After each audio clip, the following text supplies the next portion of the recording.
this works, which is you got to have somebody there. You got to. If you don't, you get left out.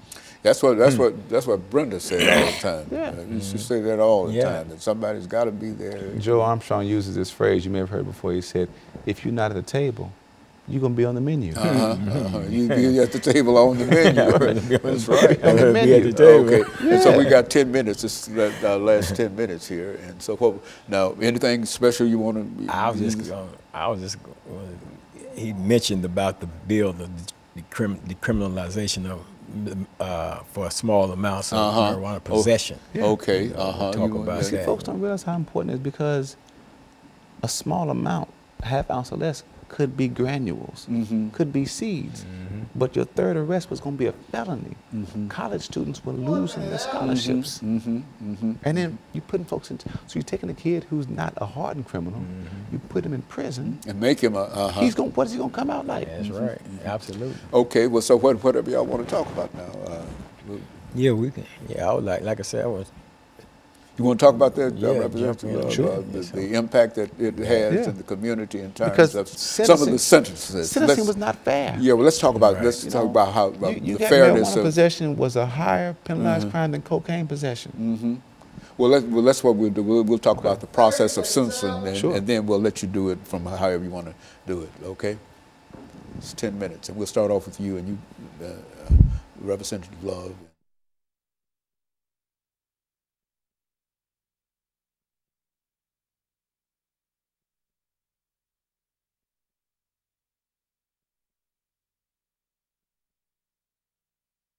Thank you and welcome to the final segment of the show for today.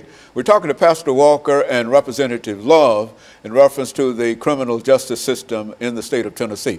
Representative Love, I think you mentioned earlier that you've been involved in some of the more important decisions dealing with sentencing in the state of Tennessee. Why don't you talk about that from your perspective and the importance of how sentencing can impact the life of an individual? Well, just this past session, I was able to help get a bill passed that would take, again, the felony penalty off of a possession of small amount of marijuana, half ounce or less.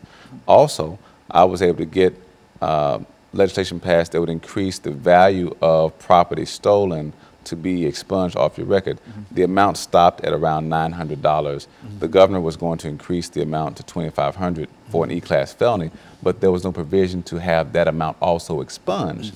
So one of the bills I had passed was to increase E-class felony expungements to $2,500 because the bill had not been changed since 1989. So we were going up on 1989 standards in 2016. The value of things has increased. So we didn't want people to have to be penalized when they get out of prison, right? And not have those records expunged. Secondly, persons were getting arrested and were having their cases dismissed because maybe a mistaken identity or something else happened. But those arrest records were staying on their backgrounds. So you had folks who were not found guilty of anything who were still having these arrest records on their background. We were able to put a provision in which would now require our general sessions judges to ask you on the spot if your case is dismissed, if you want to have your record expunged right there. Last year we discovered that about 128,000 people in Nashville alone still had arrest records going back 10 years.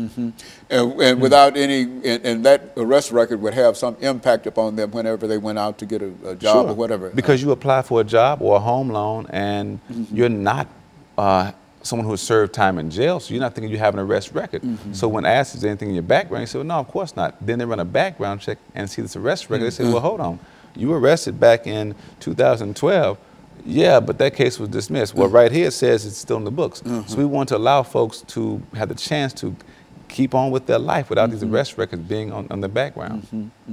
And you know, Pastor, when we talk about the criminal justice system in Tennessee, I think that for a long time you've talked about recidivism, you know, about how people would go and serve. Let's mention that too, because I think that's very, very important. Well, you know, when you're talking about the recidivism rate, a lot of times in those situations, over 50% of the people that reoffend or that are reincarcerated, let me put it like that, are going back on technical violations. The majority of them go back on technical violations. You know, they may may not have gotten a job, or they may have moved without notifying their parole officer or something like that. You know, technical violation, they have to go back in the system, and they have to meet the board again and go through that whole process all over again. So, but the signal that's being sent is that those people that are going back, that the majority of those people are going back, they're going back with new crimes, and they're not. You know, some of them do go back with new crimes, but the majority of the people that do go back into the prison system, they go back on technical violations. You know, and that's something else that needs to be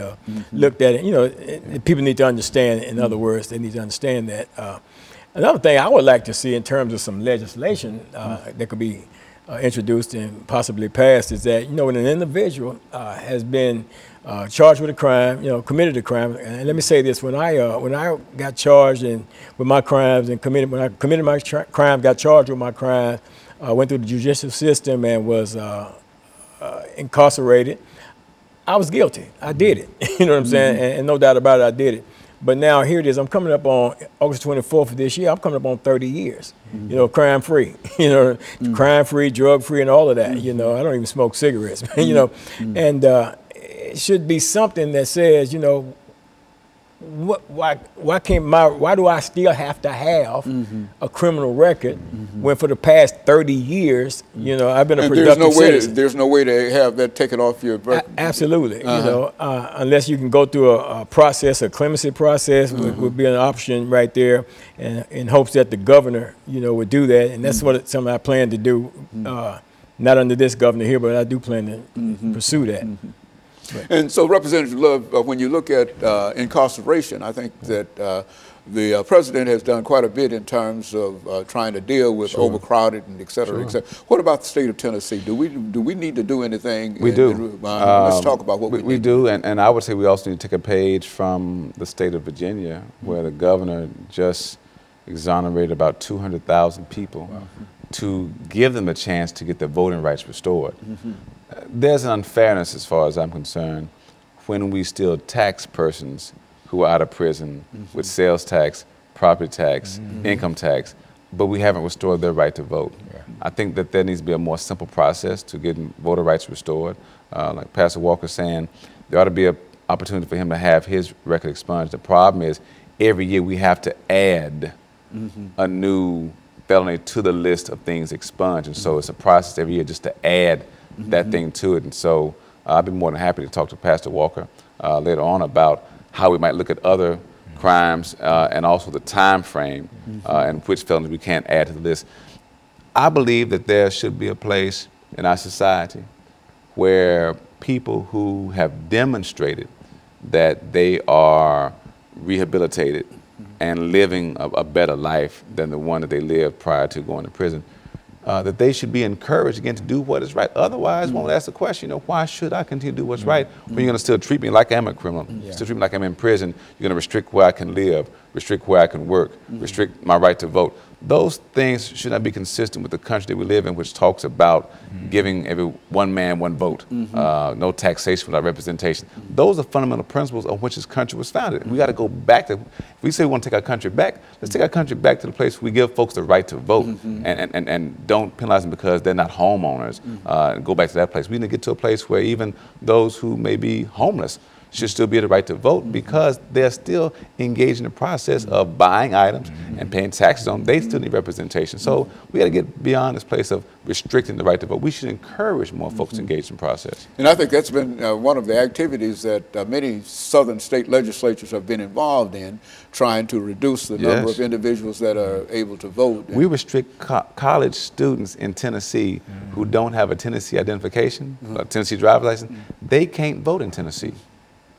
Even if you have a driver's license from the state in which you live, let's say you live in Michigan. If you have a driver's license from Michigan and you're enrolled in MTSU, Vanderbilt, Tennessee State, Belmont, wherever, you can't vote unless you have a Tennessee driver's license. And a large number of folks, I would imagine, will be faced with that in the upcoming election. Is that right? And so what we're saying really is we don't think that your identification from your home state that's part of the United States is good enough for us here to say that is who you are.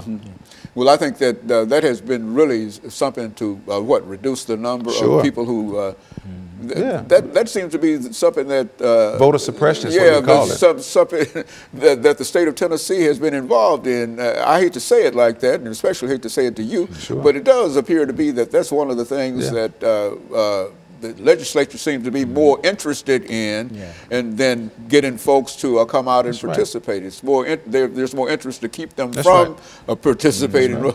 Yeah, so is that true of what you're doing up there? Putting obstacles in the path of voting, for me, is un-American, all right? And the statement was made about it, said we want to reduce voter fraud. There have not been instances where college students in high numbers have illegally voted. It's just that the vote of college students oftentimes favors one party over another one. And so those who in power chose to restrict the right of college students to vote. And so in a real sense, we do need a lot of reform in terms of suffrage and voting and et cetera in the state of Tennessee. And do you think that the current situation is that there are many people that are interested in any kind of electoral reform? No, they're more concerned with, again, restricting voter access. I would applaud efforts to allow, I think, we have such great technology. Why can't I apply to vote the day of the election? You know, why can't I, with the way technology is, you ought to be able to have a computer system that will show you that I've registered right now and I can vote right now, and that I'm not registered in 2 other places. Because once if I register today and go and vote today, then I can't go and register and vote in another location. Why shouldn't I be able to allow to register the same day? Okay, very good. And of course, we're going to have to end this show for today. But let me thank the 2 of you for coming by and giving us that excellent information. And let me encourage our audience to tune in again next week for another informative edition of Comments. Thank you and good morning.